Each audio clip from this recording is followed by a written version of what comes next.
Yeah, so this is a video of a rapper named Redman. He's a pretty famous dude. He rapped with Method Man, and this is his interview about him going celibate for 2 years. Check it out. My girl and I broke up maybe 3, 4 years ago. I was going through such a shit divorce that lasted 7 years. That played a role in why it took so long to drop Muddy Waters as well. 7 to 8 years of straight court divorce. Um, I had so much on my plate, and I actually fasted 2 years and a half. No fucking, no smoking. Wow. Straight.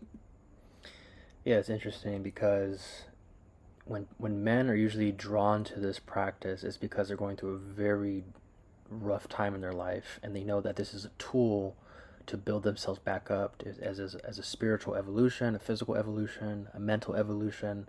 So he was guided into this space, and watch what happens. 2 years and a half.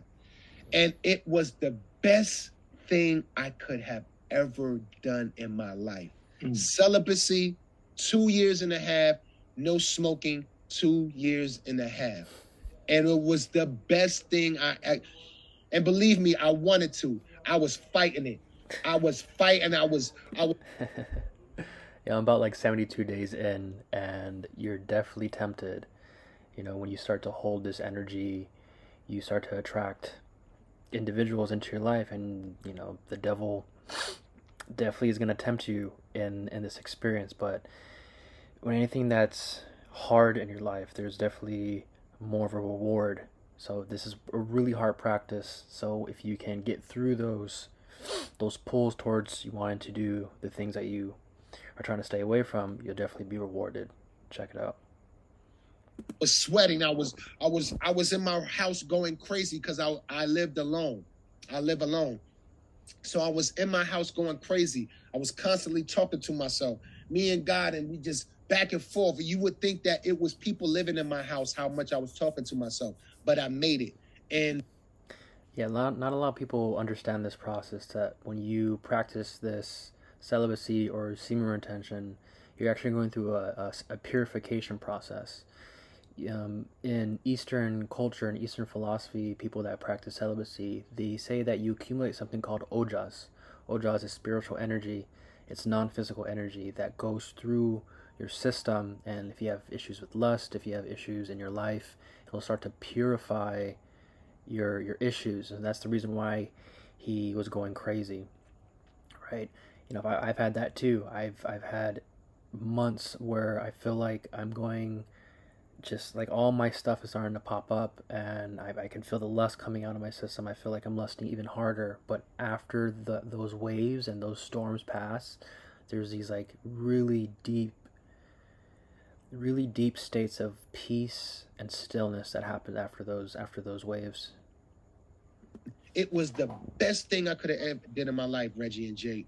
And it cleared out so much distractions. Now my reception is more clear now, and smoking to quit it is nothing for me now. Having no sex is nothing for me now, because it was all feeding the flesh. And that's basically how the world is turning now.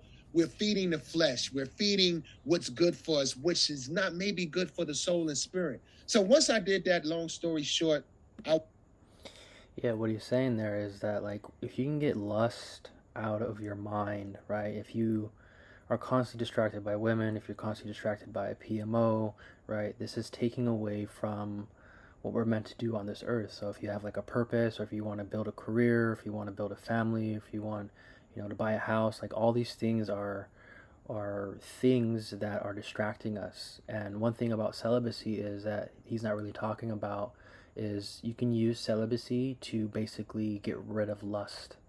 And like he said, it's like he doesn't need sex, he doesn't need women, he doesn't need any of that stuff. And we can get to a space like that. That's when a man is really powerful, because now the devil doesn't have a hold of you, right?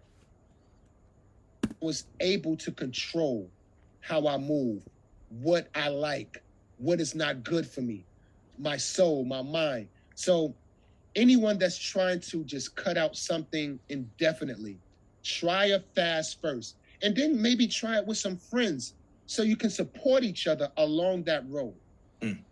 Yeah, he was mentioning that he has like more clarity. This practice is an energy practice, and when it's purifying you, right? If you have all this trauma, or if you have lust, or you have some type of darkness in you, as it purifies you, you become more clear in the mind. And when you become more clear in the mind, you have more discernment of which direction that you need to go. You have more you're more tapped into your intuition. You're more tapped into the discernment of who to let around you, who has good intentions and bad intentions, and that's what he's talking about. Went in thinking 2.5 years, or that was just a journey. Say it again, pardon? You went thinking I'm gonna do this 2.5 years, or that's just how long the journey took? No, it was a journey. I didn't label it, because we do have to watch how we label things. We do have to watch how we label things. That's another thing I am studying and researching and working on myself, on how I label things, even situations. Like if there's a bad situation, I gotta stop labeling it as bad. For example, if I get a flat tire on a road, I gotta stop labeling it like, oh, this flat tire, and this is a pain in the ass. I gotta stop labeling things in that manner. Because even when me and my boy, shout out to my boy Kenyatta Griggs, me and him always talking and building. He got the hip hop motivation, people not tuned into and tuned into him. Me and him talked, and we was on the same page about things don't happen to you, they happen for you. And when he mentioned that, and I found out we were connected. It's a great perspective shift of like anything that's happening to you, to say like, why is this happening for me, instead of like, why is this happening to me? Like on the same page as that, we have to watch how we label things. If I get a flat tire on the road, I say, okay, I got a flat tire.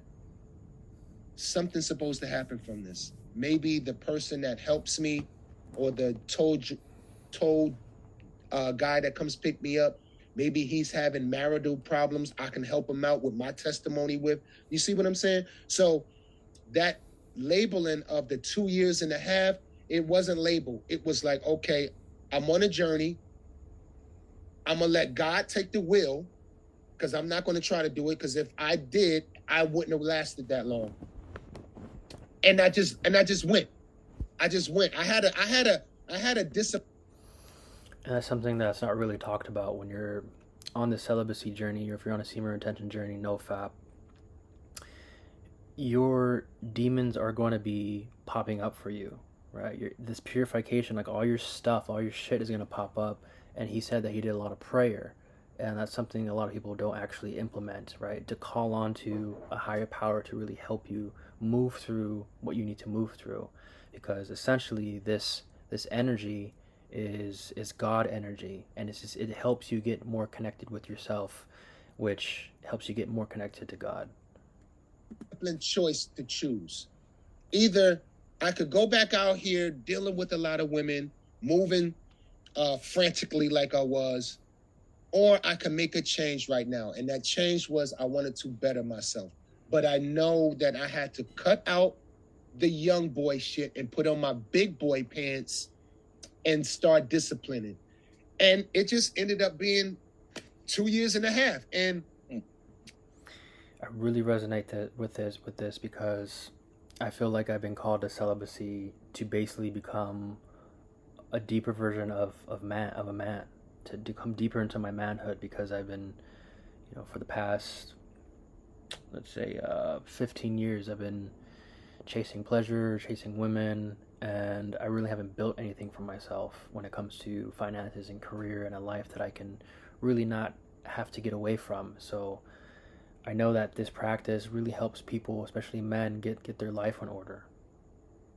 I didn't start by having sex until I made my woman that we kind of parted ways with, because she went on a 2.5 years sabbatical herself as well.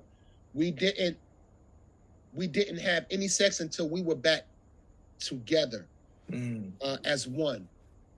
Even when we started talking back together, we still waited another year before we had sex.